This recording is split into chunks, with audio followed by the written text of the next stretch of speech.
হরে কৃষ্ণ। তো আজকে অনেকদিন পরে একটি ব্লগ নিয়ে হাজির হলাম।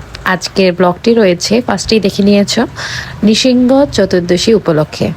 তো নৃসিংহ চতুর্দশী উপলক্ষে আমি নর্মালি আলতা দিতে অনেক পছন্দ করি। তো আজকের এই দিনটিতেও আমি নৃসিংহদেব চতুর্দশী উপলক্ষে আমি আলতা দিয়ে রেডি হয়ে নিলাম। তারপর চলে গেলাম মন্দিরের উদ্দেশ্যে। মন্দিরে যেয়ে তো দেখি জগন্নাথের নৃসিংহদেব অবতার। নৃসিংহদেব অবতারে কি যে মায়াবী লাগছে। তারপর সবচেয়ে স্পেশাল যেই রূপটা হচ্ছে সেটা হচ্ছে বলদেবের রূপ। বলদেব সেজেছিল শেষনাগ রূপে, খুবই সুন্দর লাগছিল। আসনটা একদমই পরিপূর্ণ লাগছিল।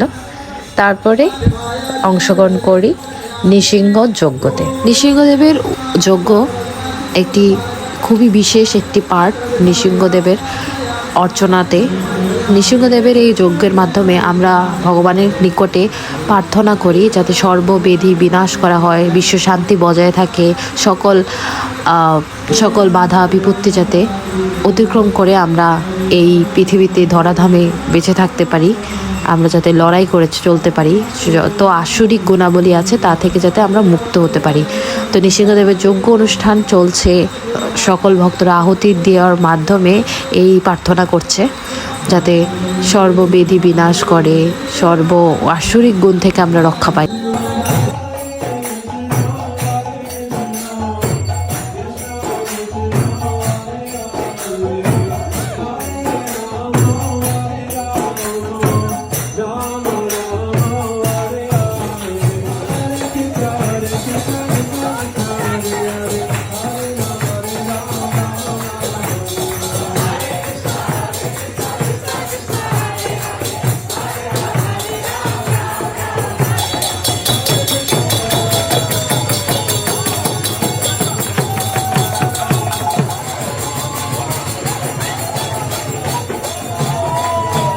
তারপরেই শুরু হয়ে গেল নৃসিংহদেবের অভিষেক অনুষ্ঠান।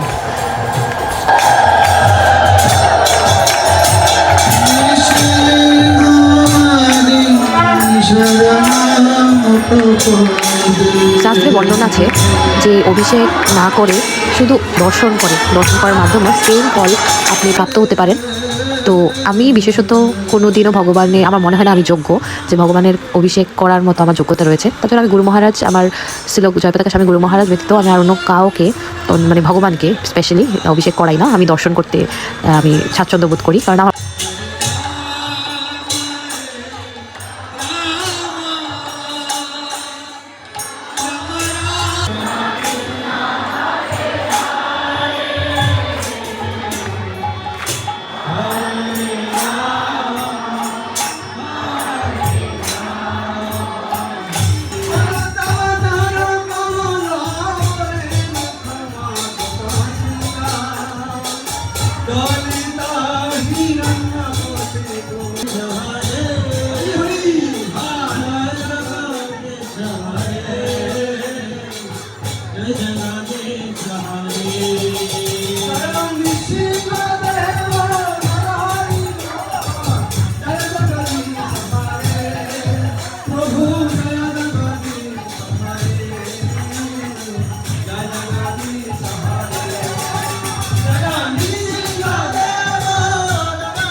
এইভাবেই নিত্য কীর্তনের মাধ্যমে শেষ হয়ে যায় আমাদের নৃসিংহদেবের দিন, চতুর্দশীর দিনটি।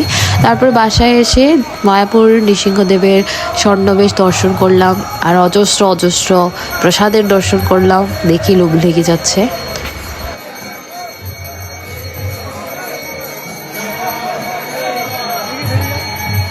এরই সাথে নৃসিংহদেবের পারণের দিন আমার ঘরে কি রান্না হয়েছিল এক ঝলকে দেখে নাও। রান্না হয়েছিল অনেক কিছু, সয়া চাপ থেকে শুরু করে চাটনি, তারপর হচ্ছে ফল ভাজি, সবজি, সব কিছুই ছিল। তারপরে পরের দিন বলতে নৃসিংহ চতুর্দশী পরের দিনই হচ্ছে জগন্নাথের নৌবিহার। খুব সুন্দর করে নৌবিহার আমাদের জগন্নাথ মন্দিরে করা হয়েছে। খুব আনন্দের সাথে আমরা সেলিব্রেট করি।